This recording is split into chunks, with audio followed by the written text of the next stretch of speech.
You want me to just start talking? Yes, sir. Oh, I forgot there was no intro. No intro. What a hot start.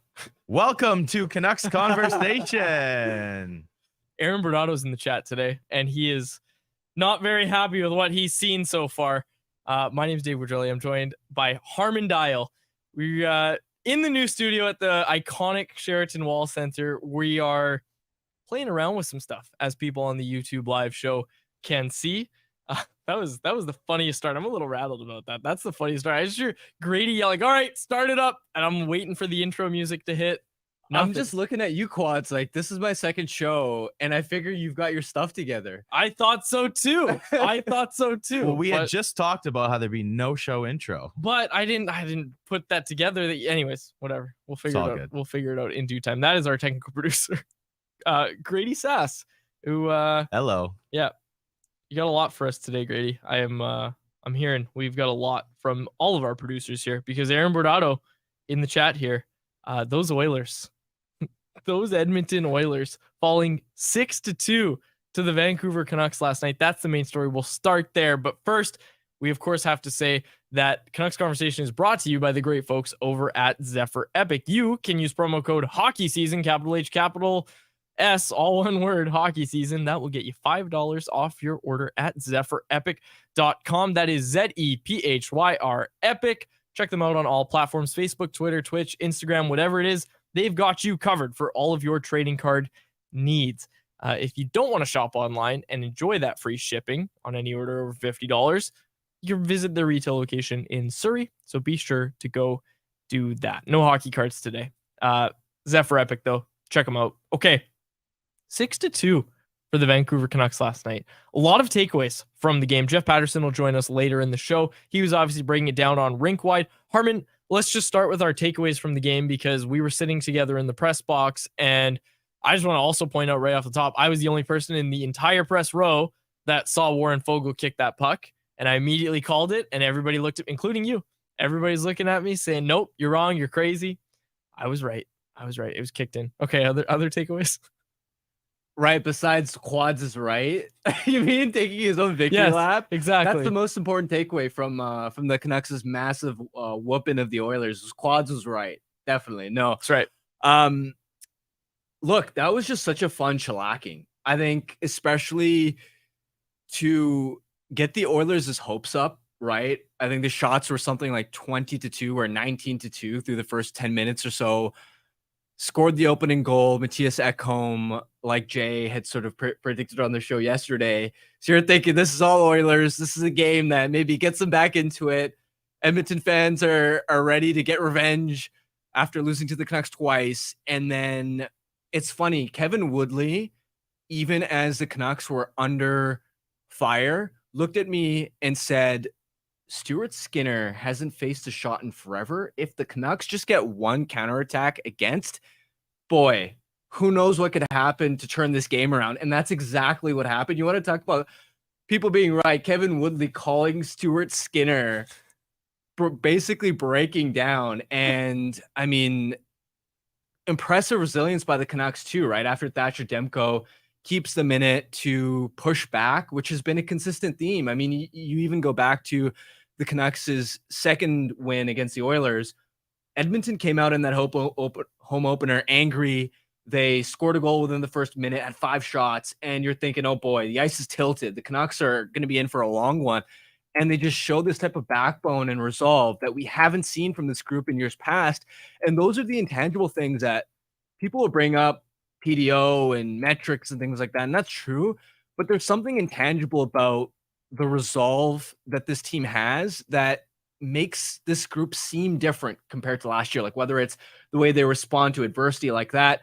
You look at the Dallas game, how they professionally manage a lead when normally they shoot themselves in the foot. Like these are real encouraging positive signs. Many encouraging positive signs. Rick Tocchet said he could have gone up and down the list last night. And Grady, we'll get this audio. It's the Tocchet on Miller audio. He decided to highlight JT Miller, but he spoke about how everybody in that game was really good and that he could have gone up and down the lineup and seen that he was getting impact players all over the ice. Here it is. Grady, we'll get it from Tocchet on JT Miller. Yeah, the pack mentality. It's just not one or two guys. We need everybody, and I think I can go up and down the lineup where somebody did something to contribute. And then obviously your best players, like Demmer, like was all world tonight.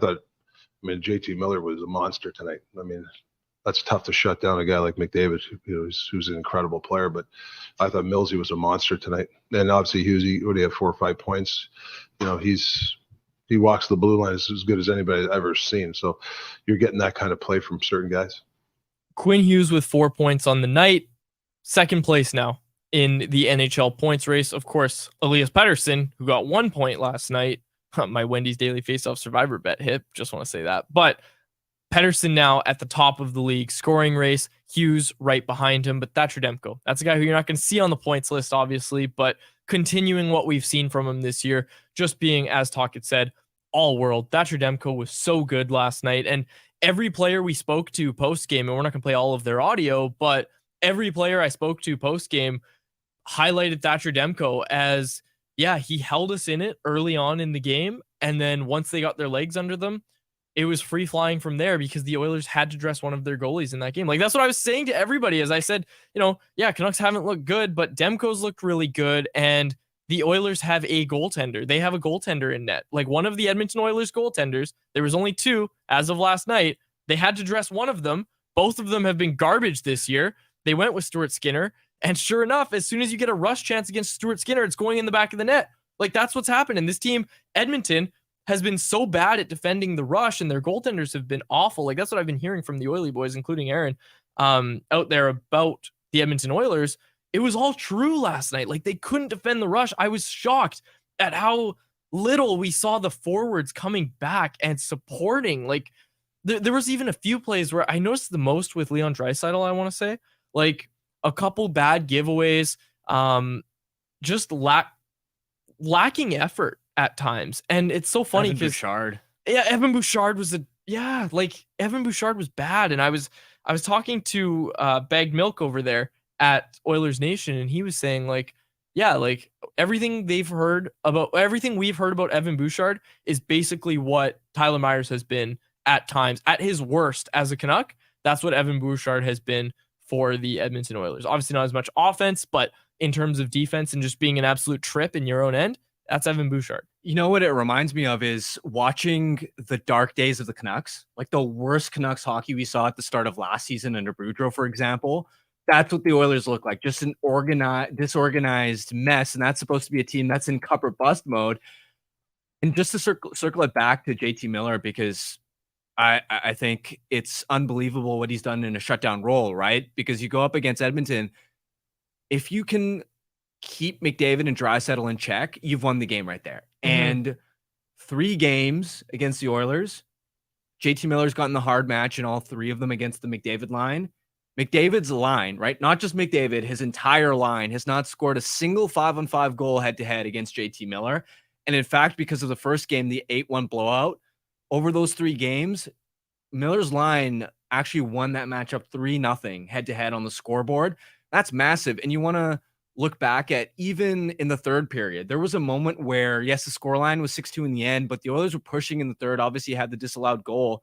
And about 6-7 minutes in, when McDavid lost it on JT Miller, what people forget is that the Oilers were really hemming the Canucks in. That was a really long shift. The Oilers were still within 2. If they had gotten one back there, it would have been a completely different game. And I was looking at Kevin Woodley in the press box and actively going like, this shift could be the game right here. And what does Miller do? He has a hard, clean check on McDavid, which it's the aggregation of you play a guy 3 times and he's playing hard on you all game. And it just, you break, right? You break at a certain point, McDavid breaks, and him getting involved in that scrum ends that possession. Obviously takes a penalty thereafter. And then the Canucks, guess who it is scoring on the ensuing power play? JT Miller. He almost single-handedly put that game away for Vancouver in the end to make sure the Canucks were able to ice it. A lot of takeaways from last night. Mine is that the goaltending battle wasn't so much of a battle as we kind of expected, but are the Oilers a good goalie, even just replacement level goalie away from being back to at least a playoff team? because that's how I view them right now. They've had trouble defending. Sure, they need some organization in front, but they could not get a save. There was no reason that P.S. Suter should have scored that goal on the rush.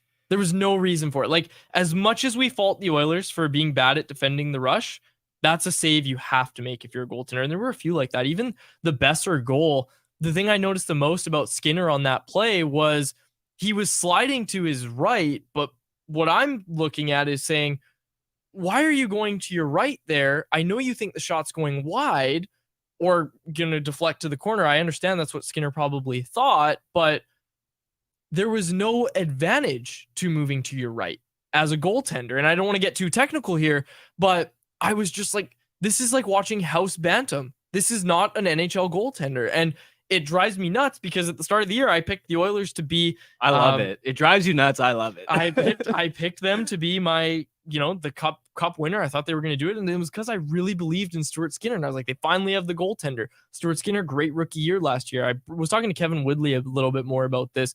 And he pointed out that last year, those numbers for Skinner came in a top 5 defensive environment. And right now, the Oilers are rolling out, as I'm sure you could guess, a bottom 5 defensive environment. So I don't think it's just as simple as a goaltending change. I think they're going to need a little bit more than that. We'll talk to Jeff Paterson about it more, but are you at all surprised that Jack Campbell ends up on waivers today?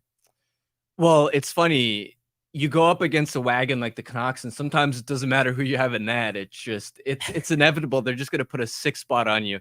No, I mean, it's funny though, isn't it? Right? That the one big contract player that gets waived is a guy who didn't even play against the Canucks. Yep. It just goes to show you how disastrous the vibes are there in Edmonton. I was a little bit surprised. We'll see. Calvin Pickard's been great in the AHL, but he has a really poor NHL track record, yep. So I'm not sure you're getting an upgrade there. All I know is it's pretty delightful to watch from a Vancouver perspective to see the Oilers kind of melt down, not only because of what it means for their cup odds or whatever, but even for the Canucks in this playoff race. The more Pacific Division rivals that just blow a flat tire, like Edmonton, like Calgary, like Seattle, that even in the Central, a potential sort of like wild card race if the Canucks end up having to be in one. The Minnesota Wild getting off to such a slow start. I mean, those things help the Canucks' playoff odds. Another thing that helps those odds, I brought him up briefly there, and I think he deserves a little bit more of a shout out. Suter, 3 goals in 3 straight games, and also hit a post late in the third. And before that, also had another really close call. We were realistically about to live in a world where P.S. Suter had 5 goals in 3 games. Like that was almost a reality. He could have had a hat trick last night. That was almost a reality last night. But seriously, shout out to P.S. Suter, who, as much as we talk about how much the Stars are playing well and how they're getting that secondary scoring, at least lately in these past 3 games, especially, P.S. Suter providing them with some goals, all at even strength, like that really matters. And as much as we've talked about this team and their roster construction, one area that they haven't been able to fill, I threw this question to you last night, and I'll throw it to you again today. When was the last time the Canucks had a legitimate third-line center who was providing them with offense and strong defensive play? Because you take some time to think about that, because I'll just quickly recount that Jason Dickinson was the most recent failed experiment there, right? Like, they really wanted Jason Dickinson to work out as the 3C, and it wasn't working. Like, it wasn't going to happen. And they traded for him thinking he was going to be this defensive stalwart who can also chip in on offense.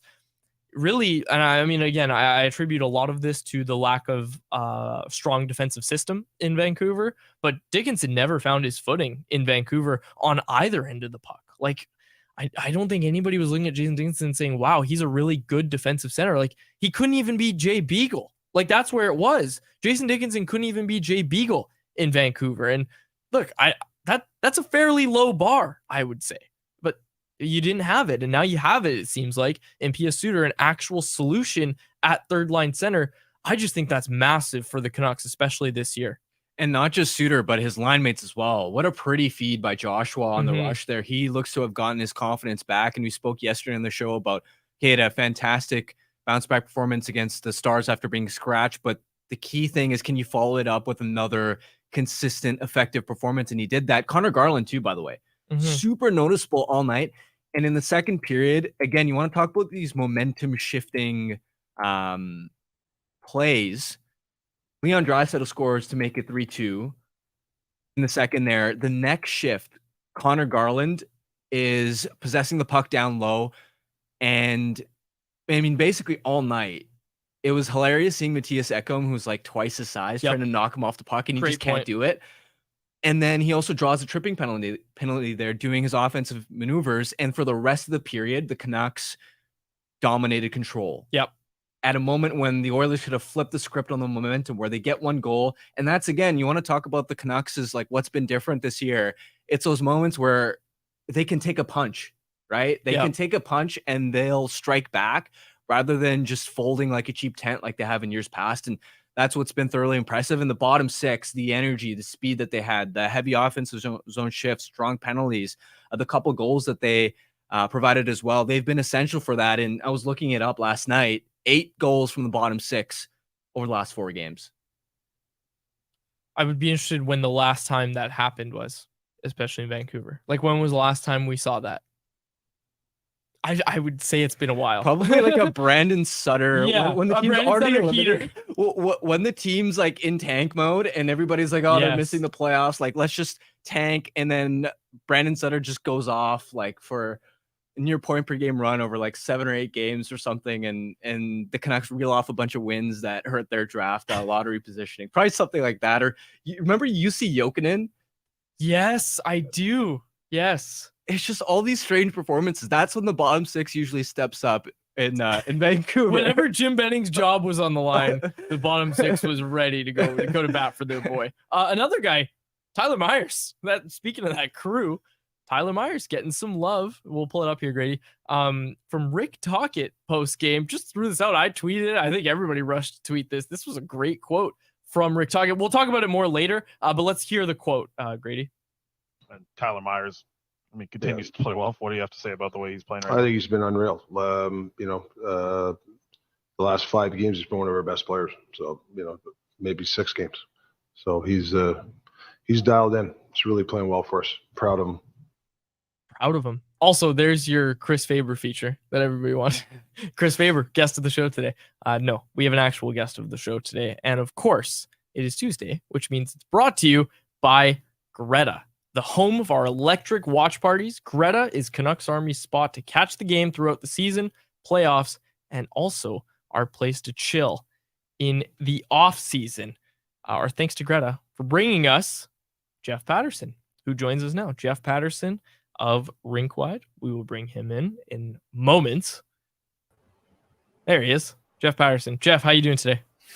Oh, the sun is shining. The Canucks are winning. You guys are in a new looking studio. You got yourself a new co-host there, Dave. Life is good. Great. We can't hear Jeff. Jeff, do we got you?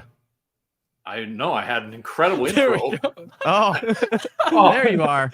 It's the intro that's never going to be heard. I said the sun is shining. The Canucks are winning. You guys are in a new studio. Dave, you got a new partner. Life's pretty good these days. Well, it was until Grady muted your mic. But I'm also thinking, too, I look at all the props on the counter there. I should be in studio with you guys rather than in the home studio. I'll make that happen. Should. Yeah, we got some crown here for you. Quickly, If it's still around by the time. Yeah, exactly. We were told to go buy a full one, so we will go do that very shortly, I'm sure. But Jeff, let's get right into it. No more wasting time on this show today. Your biggest surprise about the Canucks so far? Oh, I mean, I knew that they could score goals. I don't think that I anticipated they were going to score at the rate that they're scoring. And when like, there's just so many goofy statistics, and I love my numbers, and I've been pumping out a bunch and all over social. But there was the one tweet from that stats company, is it Optus Sports, that it was just like mic drop, that no team has scored through its first 12 games of the season like the Canucks have since the cup-winning Oilers back in their heyday. Like, get out of here. Like, I need that fact check 3 or 4 times over, because, like, I mean, yeah, okay, the 10 the other night in San Jose was fun, but 8 on opening night, 6 last night, 5 in the 5-0 win against the St. Louis Blues.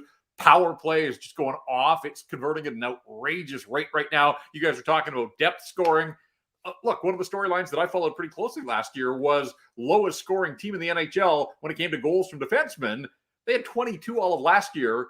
Well, driven by Quinn and his outrageous performance right now, they're tied for the league lead. So they've gone from dead last in the NHL in terms of goals from defensemen to the top of the heap for the time being. And we'll see if they can stay at that rate. I would imagine that Quinn is going to continue to score, but Philip Roenick hasn't scored yet. They've got a couple from Myers and a couple from Susie, but there are other guys that can contribute there.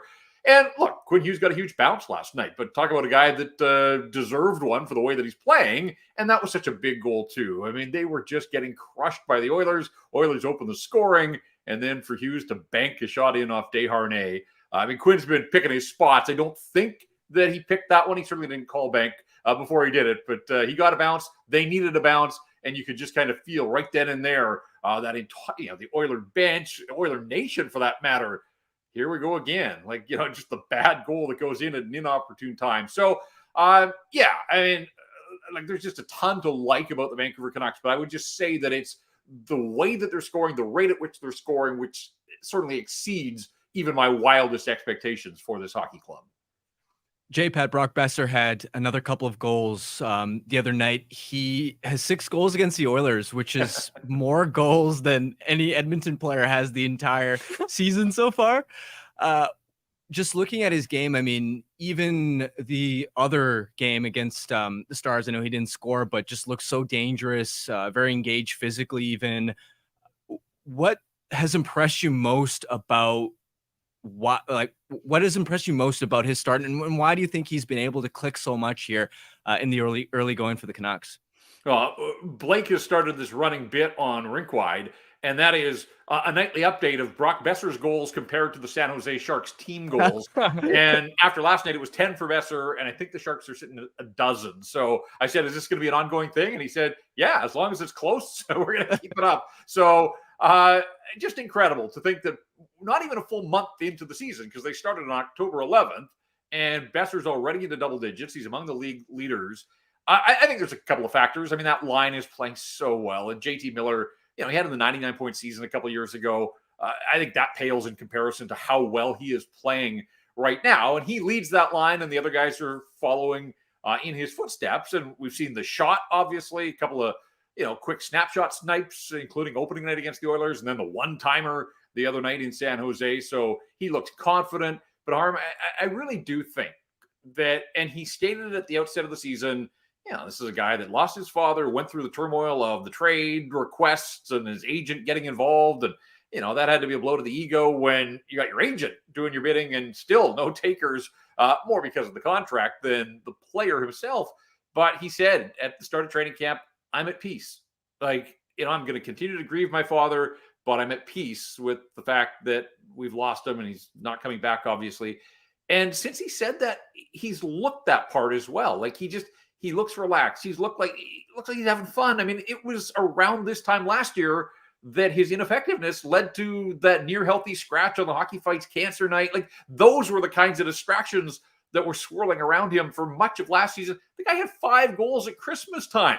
He's at 10, and we're barely into the month of November. It really is night and day. And I do think so much of it is he just has had to come to peace with.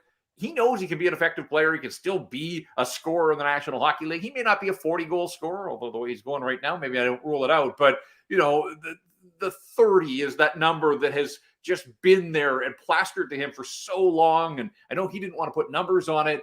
But, guys, you do some simple hockey math. He's got 10 goals, 12 games into the season. He needs to be a 20-goal scorer over the final 72. And 72 is kind of around the number of games that he generally plays in a season with injuries. So he's got to stay healthy, knock on wood for him there. But I mean, he has absolutely set himself up to be a 30-goal scorer, a 30-plus goal scorer for the first time in his NHL career, the way that the Canucks are going and his role on the power play. At the outset of the year, I wasn't even sure that he, as a right shot guy, I just didn't know if there was a fit there. You had Kuzmenko, who's already a right shot guy. We know how successful Horvat was in the bumper as a lefty. I didn't know where Brock's role on the power play was going to be, but again, last night, and I think he's up to 5 power play goals. I think he and Kreider are tied for the NHL lead in power play goals. So it is just, these are heady times when you go to the NHL stats page and there is a Canuck leading just about every conceivable category including Brock Besser. This is it's wild stuff. You heard the clip. Tyler Myers getting some love from Rick Tocchet last night. Your thoughts on his game and especially that quote from Rick Tocchet last night? Are we sure that wasn't a setup by Faber? Like, who was talking about Tyler Myers last night? But Rick Tocchet seemed pretty happy to, quite frankly. Oh, that's amazing. That's a great theory. And he's not wrong. Yeah, first day on the job for Faber.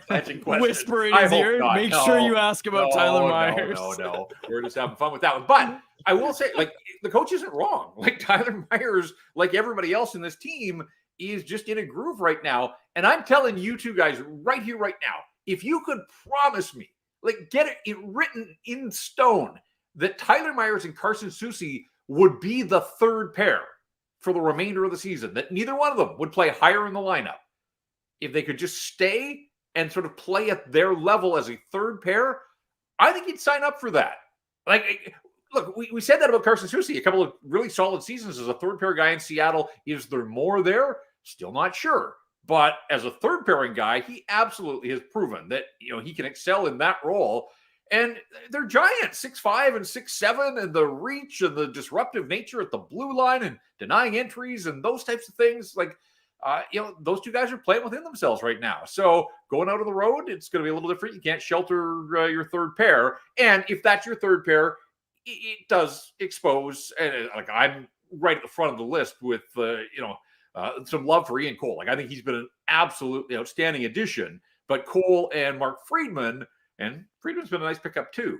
But, if that's your second pair, I mean, really what you're doing is you're loading up for the most part with Hughes and Hronek, and then you kind of got two third pairs behind them, and the Canucks are getting by with this. I scoffed at the defense by committee, but 12 games in, there's nothing to scoff at, really, especially when you have Thatcher Demko behind them, mopping up whatever mistakes are being made.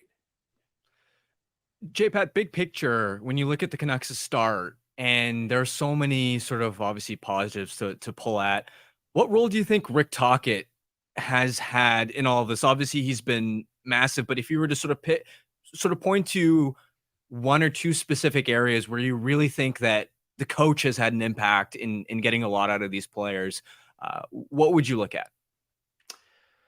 Well, I want to extend it past the coach, and I'm not trying to skirt your question, Harm, but I'm just blown away right now about organizational buy-in. And we saw it on Saturday morning, and I was struck by this on Saturday. We saw it again Monday morning at the morning skate. Tocchet's talked about the fact he's not a huge morning skate guy, and yet everybody's out there right now. Like, there's just this buy-in. Like, they all want to be around the rink. And forget about the players. It's the fact that they've got 8 coaches on the ice. It's Tocchet, it's Foote, it's Yo. Gonchar's in town these days. You got Daniel and Henrik. You have Yogi Savkoski, the skills coach that Rick Tocchet really seems to value his input into the way things are going. And then Ian Clark is the goaltending coach as well. So kind of looks like a football team right now with the number of coaches. But I think that maybe hockey was slow on the uptake in that regard in having that many minds. And so I did some math because Pia Suter the other day was asked about it. And he said, it's like every guy's got 1,000 games. Well, they've got 3 guys who have 1,300 NHL games on the coaching staff and 2 more who've played over 1,100. And Svejkoski, I don't even know if people know his background, but he played in Washington for I think he's 115 games or something like that. Anyways, you total it up, there's 6,000 games of NHL experience out on the ice. Like, and you've got the Twins, obviously, Hall of Famers. And Tocchet's talking about the work that they've done on and off the ice. You got Adam Foote, this hard rock defenseman with Stanley Cup pedigree. You got Tocchet, and we know the way that he played the game. Like, they seem to have somebody that can answer just about any question that anybody on this team in whatever role they play. And so I think the coaching staff's done a terrific job. I liked last night, like the Oilers, the chess match. They tried to double shift McDavid at times in that first period, and so they couldn't always have JT Miller out there. So we saw them split Hughes and Hronek really and try to, extend the depth that they've got on their defense. I just think Rick Tocchet, the way he's handled his goaltending, again, I mean, the team is ultimately the ones that get the job done, but it's the coaching staff that lays the blueprint out there. And we know how much he values wall work and heavy presence and all that kind of stuff. But this coaching staff, really, just about every button that they have pushed, save for that game in Philadelphia, and who knows what happened that night. But otherwise, I mean, they have looked good just about every night out. And so I do think that the coaching staff deserves a fair bit of credit in this start to the season. We briefly chatted about him before you hopped on, but Niels Höglander, that's a guy that's been coached by the Sedins. Like we were talking about the video work. Tocchet's brought it up a few times. What have you made of his game lately? And I'll pivot that into another question about who's the guy that comes out when Teddy Bluger eventually returns, because I think maybe a month ago, we all would have assumed it would be Niels Höglander. Probably if Bluger's healthy to start the season, it probably is Höglander. But where does that all stand now for you? Love it. Love to see Niels Höglander playing the way that he is. The goals are almost gravy, but he's matched his goal total for, last year was such a disappointing year for him, just the 25 NHL games. He scored 3 times, but he's at 3 now. I loved that sequence last night. Lafferty with his speed, Höglander the trailer, and he just buried that. There was no way that he was going to miss his mark there, and you could see the celebration, and it was a big goal because you were talking about, the Draisaitl goal was moldy, but it counted ultimately, and it gave the Oilers some life, and they're back in a 1-goal game, and then the Canucks able to extend the lead on the Höglander goal. So the goal is great, but just that's Niels Höglander. That's what he's got to do. It reminds me of rookie Niels Höglander in the COVID season where, winning just about every battle. I think some guys still look at him and maybe take him for granted, like opponents, and think, oh, this is going to be an easy one-on-one. There's no easy one-on-ones when Niels Höglander is playing and his motor's going the way that it is, and then he can back it up with the offense. So like a lot of what I'm seeing, and it feels to me like, okay, so Dakota Joshua was made a healthy scratch the other night. I thought he responded with a nice game against Dallas, had an assist on what turned out to be the winner. He had 7 hits. And again, the nice play last night to Suter. Internal competition is a good thing. And I think these guys recognize, and Teddy Bluger was on the ice with the group for the first time at the morning skate on Monday. So they know he's getting close. And it does look like that's reflected in the play. Like, none of them want to be the guy. To answer your question, none of them want to be the guy that comes out. I think Studnicka goes back to the minors, but somebody will have to come out of this lineup. And I think Beauvillier has picked up his play. Garland is interesting to me because you guys were talking about him, and I thought he was terrific last night, but it's just mind-blowing with Connor Garland, and we've seen this in each of the first 2 years that he's been a Canuck. For a guy that, he doesn't kill penalties, he's not overly physical. I mean, he is supposed to be a guy that produces offense. He scored the first goal of the season, guys, in that 8-1 romp against the Oilers, and hasn't scored since. Now, his underlying numbers are good. He's not hurting this team at all, but I can't remember a guy who, being paid what he's paid, but also with the offensive profile, and I know he's playing a little lower in the lineup, but a guy that goes these double-digit stretches without a goal. And maybe he's just unlucky, and maybe he deserves a bounce for how hard he's working, but we've seen it far too often over 2 seasons with Garland that he scores, and then he'll go 10, 15. I think there was a stretch of 20 last year for a guy that, shoots the puck from all angles, and sometimes you'd think would catch a goalie off guard. So I'm not concerned about Garland, but the goal streak, it's just, he opened the scoring on that alley-oop goal from Patterson on opening night and hasn't scored since. But those are the decisions that coaches love to have, right? Tough decisions, because if it was easy, it would tell you that there was an obvious choice and that the coaches would just point at that guy and he'd come out of the lineup. But it feels like they're all sort of sensing the return of Teddy Bluger and everybody's up in their game. And so top of the lineup, the stars are going, the goaltenders are going. We talked about the defense, and that bottom 6 right now seems to have hit its stride as well. So they're a well-oiled machine the way that they're playing, and it is going to be a difficult decision for the coaching staff. So, we'll see if they stay healthy. That could impact and change the conversation, I suppose. But I would think that Bluger is probably a week away. I don't know if we're going to see him on this road trip. Tocchet talked about how he needed a couple legitimate practices, and yesterday was a morning skate. So 3 and 4 out on the road. I don't know how much practice time they're ultimately going to have there. But certainly by the end of this month, and I would say sooner than that, we're going to see Teddy Bluger. So we'll get the answer. Jeff, great stuff as always, my friend. Thank you for taking the time today. All right, boys. It's always fun. Thanks. Thanks, J-Pat. Jeff Paterson. Again, brought to you by Greta. Some really interesting points there. We started talking about Niels Höglander. We started talking about Tyler Myers right before we got to J-Pat. Let's start on Tyler Myers. Let's start on the big man. Let's start with Tyler Myers, because I think he's been exceptional the past few games, and he was legitimately unplayable before that. And I think these steps, I'm really interested to see. I think I said this on yesterday's show.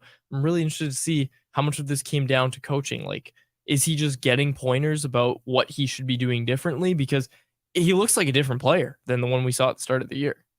I'd be surprised if it's, a lot of it being pointers, because he's a 33-year-old defenseman, right? He's had a lot of coaches, and sure, I know that Adam Foote's experience must be useful, and I'm sure there might be little things, but I ultimately think it's the environment just plays such a massive role. I mean, so many times you see a defenseman that struggles on a bad team, you put him on a much better team, Jalen Chatfield, and looks perfect example, right? Like Jalen Chatfield looked like nothing here. He goes to Carolina, and Canes fans love the guy to death. Like, they don't ever want him out of the lineup, and it's just system, teammates you have. And I think it's not a coincidence that Myers' game has turned around at the same time that the team's overall game has really stabilized and given more consistent support. Because, yeah, Myers has been great on the PK, the way he's been standing up at the defensive blue line, killing plays, angling guys, getting clears, but also at 5-on-5, it's been 6 games. And I don't want to jinx this, knock on wood, but 6 games since he's been on the ice for a 5-on-5 goal against. That's massive. And the Canucks are still, there's been a lot of talk about he's playing really reduced minutes. And yes, the minutes are down from last year, I think around the 17.5-minute mark. But at the end of the day, even though Mark Friedman takes rushes on the second pair, Myers is still pretty commonly creeping up towards, especially lately, the 18-19-minute mark. He played 21 minutes against the Oilers last night. So it's not as if he's playing this like really sheltered 14-15 minutes. He had that for 2 or 3 games, especially when he's struggling the most, but he's still a player that is going to be leaned on in an important capacity. And it's massive that not only he's found traction, but also Mark Friedman. One upgrade he's been on, Noah Juleson there.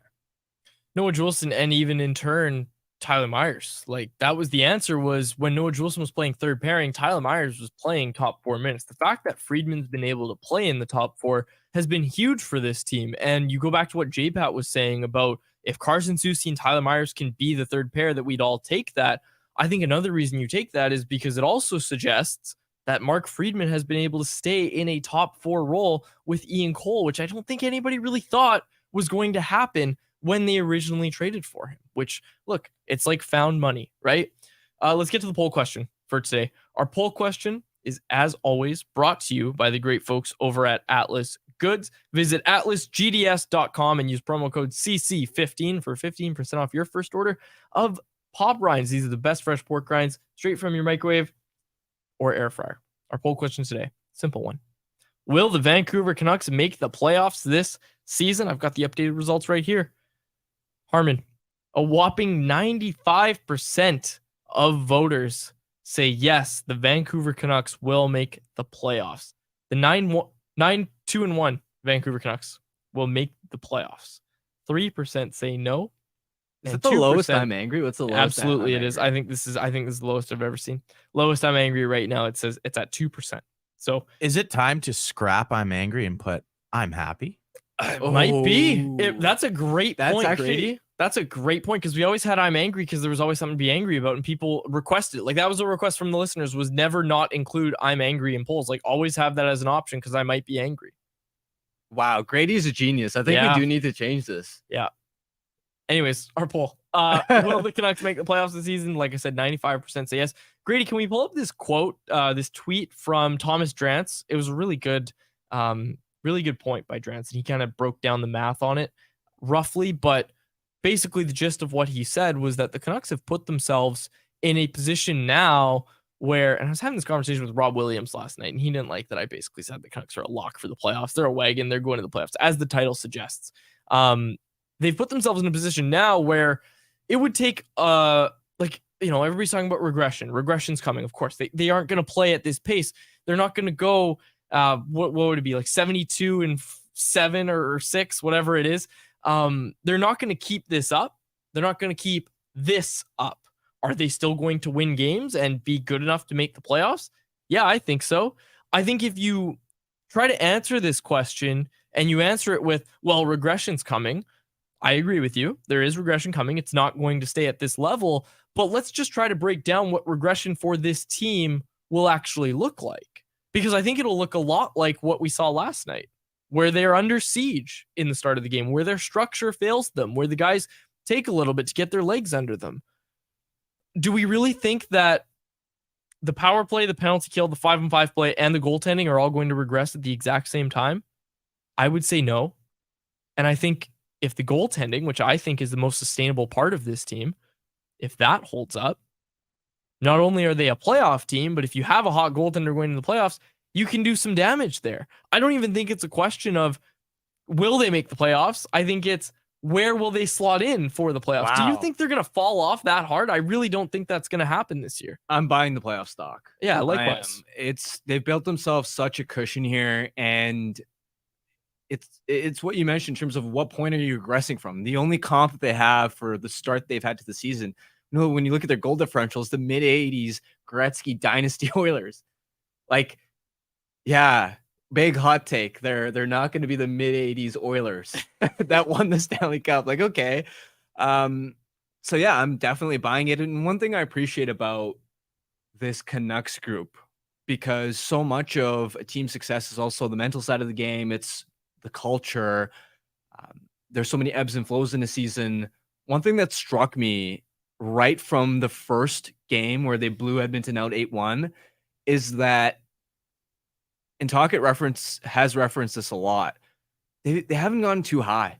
Honestly, like I remember that first game, and I expected, you walk into the locker room and players to really be, you can just sense the joy and guys feeling on top of the world and that sort of thing, especially because of all the talk about, oh, will they get off to a good start, and you just romp a team that is in cup or bust mode. But no, whether it was Miller or Quinn going up to the podium to speak, they first of all made sure to give Edmonton no bulletin board material, knowing that they were going to play them again on Saturday.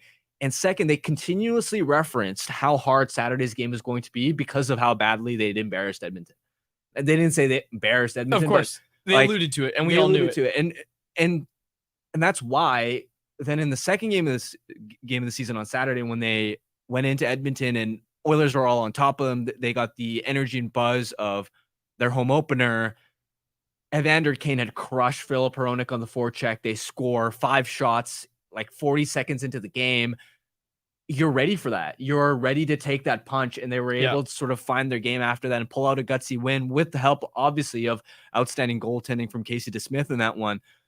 And again, in the locker room in last night's game, you just get the sense that the team knows the job isn't anywhere close to being done. They're not getting complacent. They're not getting comfortable. And I think Tocchet has played a big role in that, because the Philadelphia game, before, he bag skated them because he didn't like how they played that second game in Edmonton, even though they sort of won a gutsy game. I think there was a sense of, okay, that's not sustainable. And of course they had the stinker in Philly. And then right away, Tocchet is on that. He had that quote about, who are we to think we're anybody? Well, that's the message that he's obviously consistently relaying to the team itself and drilling in. And clearly the guys are getting that, because when you see Brock Besser step up and speaking to the media after the game, it's a case where, based off his body language, demeanor, tone of voice, you wouldn't know whether the Canucks won 6-2 or lost 6-2. And to me, that's a sign of maturity.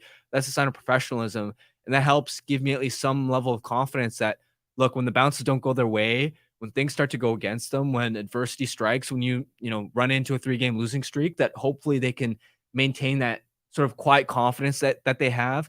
And they just seem quietly confident but humble. Absolutely. Quietly confident but humble. That's a really good mantra. Don't get too high, don't get too low. And just back to the regression talk of PDO, everyone expects them to come down, and they probably will. But what I think is different about this group is that they actually have the top end talent. Thatcher Demko in goal, Elias Pettersson, JT Miller. Those guys are going to continue to produce. We've got a pretty good sample size the last couple seasons. It's not like it's like an Andrei Kuzmenko shooting percentage, which has gone down this year. So, and the type of goals they're scoring, right? Like those high danger cross ice passes. We saw that with the Besser goal last night. Like those are the types of goals that are going to continue going forward here, and not just some, lucky wrister that the goalie, flubbed on, right? I think that's a great point. I think that's a great point. Grady. Thank you, Quads. I want to hear more great points from the listeners, because it's time for anyone else. Presented by DoorDash. It's our listeners' chance to get involved and hit us up in the YouTube live chat. It's also our listeners' chance to get 25% off and 0 delivery fees on their first order of $15 or more with the code NATION25. All capital letters, NATION25 for 25% off, up to $10 value, and 0 delivery fees on your first order when you download the DoorDash app in the App Store and enter code NATION25. Offer valid in Canada, subject to change. Terms apply.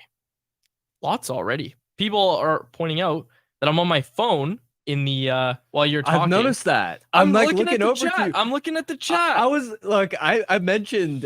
Is this guy editing Canucks Army No, articles on the fly? Dude, I swear, I brought up the point about, well, Myers is technically on the third pair and Friedman has taken second pair rushes. But like Myers played 21 minutes and then you follow that up by saying, oh, Mark Friedman's been holding down a top 4 role. Yeah, it's great. He's not holding down a top 4 role. Technically, he's averaging 13 minutes a night. Yeah, but he's still playing with Ian Cole If you most just of his listen minutes. to me. I know. Quad, Okay, instead of going on okay. your phone. I'm listening. There's too much going on. We got Grady throwing us no intros. I just got to start talking out of nowhere. It's been a busy You show. asked Grady not to put an intro, Quads. No, I didn't. Chris Faber in the chat. So I want to give him a shout out because he pointed out 200 plus viewers right now, which I think is the most. And Chris, if you're still here, correct me if I'm wrong. I don't think we've ever crossed 200 live viewers at one time. Like, obviously, we have a lot more than that when people download the podcast and watch the replays. But Chris Faber pointed out 200 plus viewers. And I think that's the first time that's ever happened. So congrats to you, Harmon, already making an impact. I think it's the team doing well. Yeah, Everybody's here to team to play. see We it, got to to get see us. structure. Well, I mean, everybody loves, hearing talk about the Canucks romping and breaking the Oilers. So Absolutely, except for Aaron, who's also in the chat. I'm just reading. I'm Sorry, trying to read Aaron. anyone. You got these open too. You should have these open. Anyone else?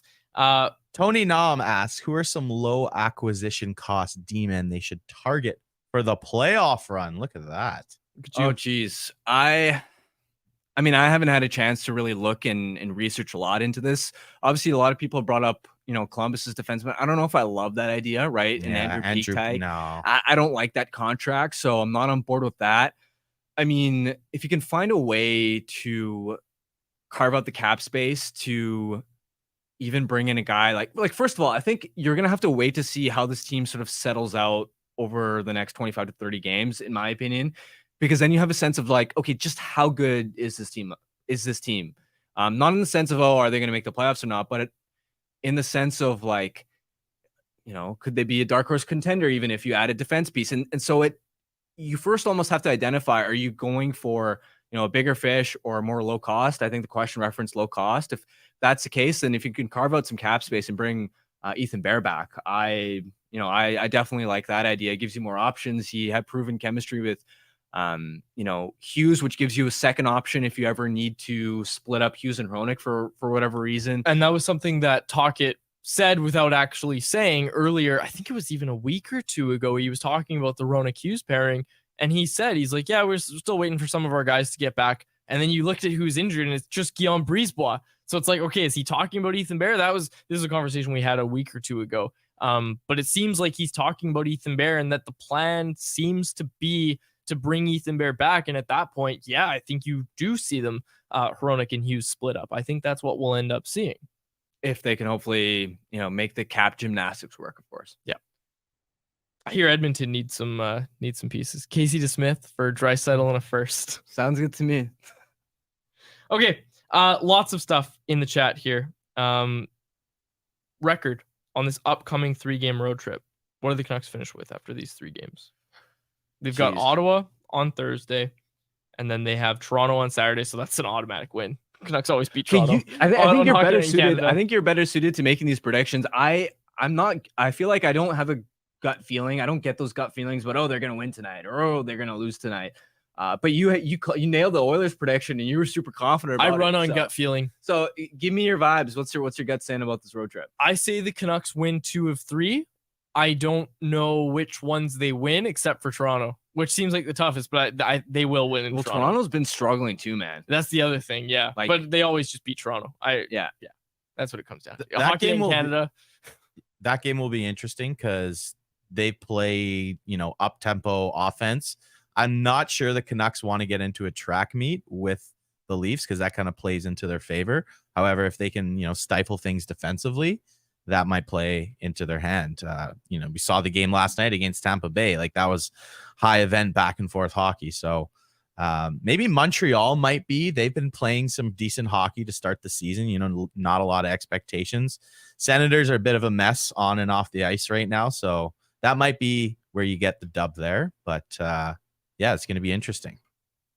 I kind of disagree with this here. Oh. We got, not you, Grady. Sorry, I'm going to the next thing on anyone else. BLK here said, why are people still afraid to see that Boudreau was a crap defensive coach? What happened to Myers? A system and a good coach. Boudreau is not your grandfather. Myers was good last year under Boudreau. He was, yeah, he was. Tyler Myers wasn't that good last year. Are you kidding me? Not that good. He was better the year before. 2 years ago. He was good 2 years ago. Also under Boudreau for much of that. And then he Right. was fine Bruce last bump. year. He was fine last year. You know what? But Like, he was garbage at the start of this year. That's the point that we're making. The system didn't get implemented at game 6 when Myers turned things around. I don't think that's... How much of that was because of OEL and the minutes, kind of the shutdown role they were asked to play? What do you mean? That he was fine? Well, that he wasn't playing as good as, people But probably hoped. I'm saying he was fine last year. He wasn't. wasn't as good No. as he No. was the year before. No. I'm not buying that. No, he wasn't last year. fine. He was. He was absolutely That fine pair last was year. one of the worst top 4 pairs in the NHL. And again, that's where a big part of that comes from the OEL stuff. OEL's been great in Florida. He's playing top pair RD Sure. minutes. So that comes down to a system. That does come down to a system. But I think the start of this year, you can't attribute that to anything related to Bruce Boudreau. Like, the system's been here this year, and Myers was bad at the start of the year. I don't know if it's as much coaching as people are trying to make it seem. Well, it's what I said. I think it's the environment, like whether you want to attribute to the coach, system structure, or whatever, like the team around him has been better. And at the end of the day, when you're an individual, if your 4 other teammates are playing a lot better around you, like if you're, let's say, a defenseman and you're under pressure on the breakout and you have no choice but to sort of rim it around the wall, if your winger is then going to be able to get that puck out, where they're able to do that this year, whereas last year that winger is losing that battle and you're getting hemmed in, like that makes a world of a difference, even though that individual player's action in that situation, the defenseman Myers rimming the puck around the wall, that might be the same, but the outcome can be completely different based off what his teammate is doing. And those are the types of battles the Canucks are winning. So whether you want to attribute that to coaching, system structure, upgraded personnel, a combination, accountability, you're getting more of that lately, and I think that's been really helpful. And honestly, like, look, the team, I think ultimately Boudreau, it was clear by last season that he was a poor fit for this group. Yeah, like he's absolutely. a phenomenal coach, but I feel like he's best for a veteran team of sort of self-starters that doesn't need accountability, because Boudreau is a very laid-back coach. And he's not going into the dressing room and harping on guys a ton. And that's where Tocchet's been able to sort of come in and be hard on guys. And he's a better sort of fit for what the Canucks have sort of needed in terms of finding that defensive structure and stability. So, and we haven't seen those big disastrous mistakes that we saw early on in the season, right? That's what he's like the cleaned up best most. version of Tyler Myers is a quiet version of Tyler Myers when you don't notice him. A little, less is more. And I thought for the most part, that's what he was last year. No, I don't know. I disagree hard. People in the chat are agreeing with me. But Sam Ross they're not. Sam Ross made a good point here. He said, I don't want fine at $6 million. And that's what it comes down to. Yeah, Like, fair enough. it was the same kind of conversation with OEL. Yeah, he's great in Florida now, but you're a lot more okay with OEL at, what is he at, 2.5 on this contract? 2.5, I think is 2.25, yeah. Yeah. And yeah, you're okay with OEL being fine at that level. Okay, anything else in anyone else that you want to pull up, Harman? I don't have the YouTube pulled up, but I will say Canucks were outscored by 22 goals at 5-on-5 with Myers on the ice last year. Okay, now what was their it underlying numbers were awful. What was it with Hughes in 2021? What do you mean? Well, they were really Myers was really good in 2021 to 22, and that was with OEL. Yeah, I just asked you with Hughes. Pull up those numbers. That's such a small sample. They barely no, not even Myers. I'm just if I recall, they weren't very good together either. They also, yeah, you're right. Anyways, I'm not gonna keep trying to explain this. Let's move on from Let's move Myers on. here. We had another question asking about Chris Tanev coming back. We know Calgary is, well, they're not doing so hot, and they're probably going to be start selling off some pieces. Harm, what do you think of bringing back the Tan Man at the right price, of course? Yeah, again, I was sort of thinking about that a couple days ago, and cost obviously is something that I think about a lot, especially if you have to figure out, is this guy a rental? Are you able to re-sign Tanev? What does that contract sort of look like? And again, it just goes back to my point that I think Tanev's a piece that he appeals to me a lot more if you can pull that trade off, knowing you're also able to extend him at a reasonable short-term number, because at that point, if you're giving up, whatever price it is, it's a lot more appealing to me, as opposed to if it's a Toffoli-like situation where you pay a significant price and you don't know if you can keep him or not. The Canucks don't have a ton of expendable sort of draft picks that they can just throw around for guys that are only going to be here for the season. And you also have to sort of weigh it with, okay, there are other factors to keep in mind here, right? Elias Patterson, his contract situation too, right? Like how important is success this year in terms of being able to re-sign him? And how does that factor into the calculus? So it's a complex, nuanced argument. I don't think there's a simple yes or no answer to that. And I think, again, I'm just curious to see, like, as this team sort of continues rolling around, and as you get the quote unquote regression, you'll even get a sense of, okay, when they're not getting all these bounces, just how good are they? Are they better? Are they a lot better than we thought? Or are they only a step up than what we thought before the season? And I think all of that sort of plays into what you sort of decide to do in terms of upgrading that right side. It's all about what you're going to give up, what type of role he's going to play in. And, Calgary's going to want to get the best return possible. Do you really want to get into a bidding war for a guy like Chris Tanev, who's got, injured past, 34 years old, and it's a division rival, right? So Calgary's going to want to extract the most value out. I just don't think he, at this particular stage, now maybe as a UFA on a cheaper contract, sure, he would be an upgrade over a guy like Mark Friedman, but Calgary's Craig Conroy is a new GM. He doesn't want to get, taken to the cleaners. He's going to want to extract the most value possible out. I like Tanev as a player. I'm just not sure the context is the right fit at this particular moment, but it's all about what you give up. I will also say something you have to consider whenever you're adding to a team. It's been years we've seen this, right? When you add, you want to make sure that you're not going to mess with your locker room chemistry, mess with the chemistry of your team. How do you do that best? Familiarity. So there's one argument that's for trading Tanev, but again, it does come down to acquisition cost and all those factors that you guys just mentioned. We'll close it out on this.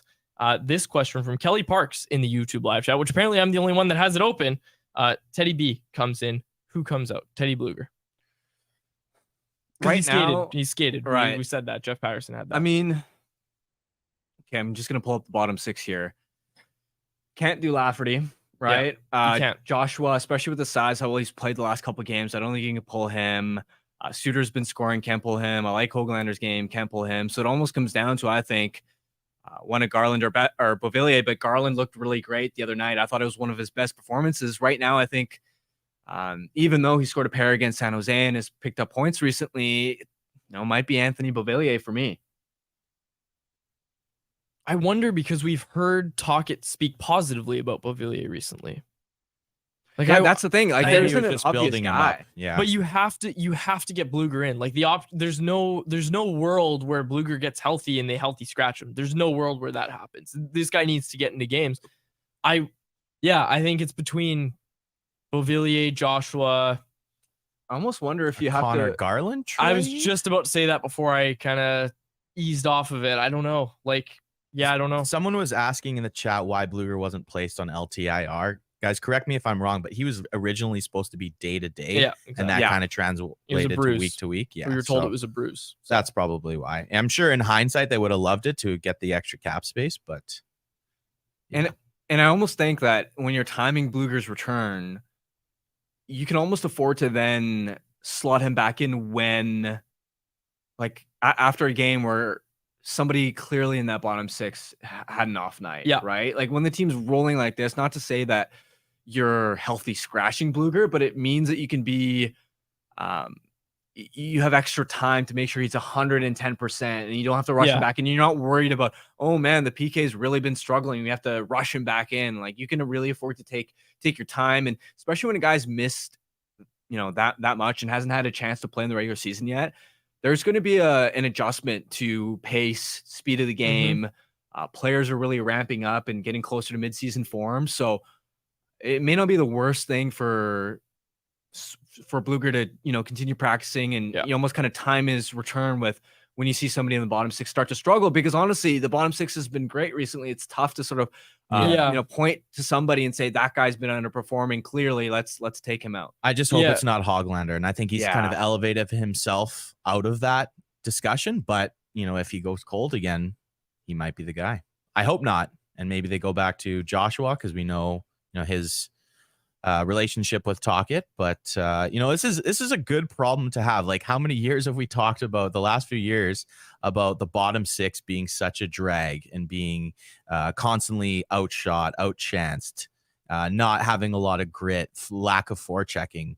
Now we actually finally have a pretty good identity of what, you want to see out of a hopeful playoff team there. Yeah, absolutely. We've talked about this for years now where it's like, okay, this is a problem that wasn't around in Vancouver, and problem with air quotes there. Okay, anything else? We got to get to Betway. Do you have anything else that you want to say before we close this out? You got to get the chat open. Okay, before we get to Betway, I want to bring it up. The Prospect Roundup brought to you by our friends at Four Winds Brewing. You can see in front of our desks, our computer there, the Four Winds Light Lager is proudly displayed there. Family owned and operated in Delta. It's the home of the Four Winds Light Lager. Crisp and clean, easy drinking beer. A beer for everyone. Perfect beer for before, after, or during the game. Ask for Four Winds Light Lager at your local liquor store or have some delivered right to your door through the online shop at fourwindsbrewing.ca.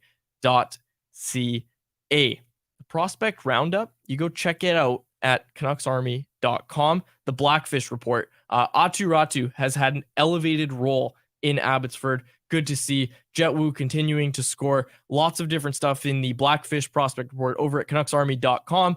Our boy Dave Hall, who I think is going to make his first appearance on the show at some point here. The new Faber, as I called him the other day on SMP. Yeah, and Arshdeep doing Baines, great work. Yeah. Shout out Dave Hall. Arshdeep Baines leading the league in points, the AHL in points. We brought that up as well yesterday. Good stuff all over the prospects and all over the farm right now. So be sure to go check it out at canucksarmy.com. Okay, Betway. We got another futures bet here. It's time for our Betway bet of the day, brought to you by Betway. Here is our bet, and it's another one like yesterday's. Elias Pettersson to win the Hart Trophy at plus 1,400 odds. $10 bet gets you $150 in return. 19 plus to play. If you choose to play, please play responsibly. Go check it out over at Betway. Okay, we'll close it out there. For my co-host Harmon Dial and our technical producer Grady Sass, our thanks to Jeff Paterson for joining us on today's show. My name is Dave Quadrelli. Thank you so much for listening to another episode of the Canucks Conversation.